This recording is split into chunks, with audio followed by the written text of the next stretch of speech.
Hi friends, gulab jamun చేసుకుందామా?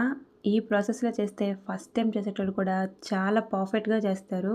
ముందైతే ప్రాసెస్‌లోకెళ్ళిపోదాం.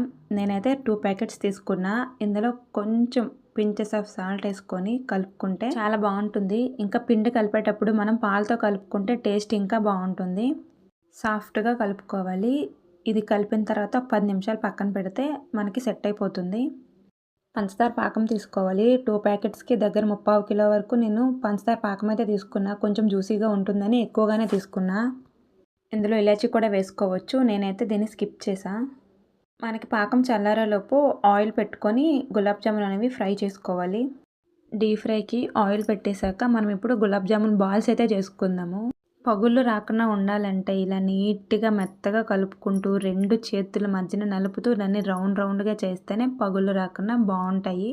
Process అంతా ఈజీయే కానీ ఇక్కడే కొంచెం కష్టంగా ఉంటుంది. ఓపిక అనేది చాలా ఎక్కువ ఉండాలి ఇలా రౌండ్ రౌండ్‌గా చేయాలంటే. మొత్తం అన్నీ ఉండలు చుట్టేసాక ఆయిల్‌లో చిన్నదైతే వేశాను. అదైతే అగ్నిదేవుడికి.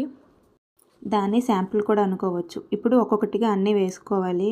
వేసిన వెంటనే కలిపేయకూడదు. కొద్దిసేపు ఆగితే అవే పైకొస్తాయి. ఇంకా వాటిని చుట్టూ తిప్పుకుంటూ వేపుకోవాలి. అలా వేపితేనే మనకి జామున్స్ అనేవి 4 పక్కల రెడ్‌గా అవుతాయి. లేదంటే ఒకవైపు వైట్‌గా ఉండిపోతాయి. వీటిని కొద్దిసేపు చల్లారిన తర్వాతే మనం పాకంలో వేయాలి. పాకమైనా చల్లగా అయిపోవాలి. జామున్స్ అయినా చల్లగా అయిపోవాలి. 2 వేడిగా ఏస్తే వెంటనే వీడిపోతాయి.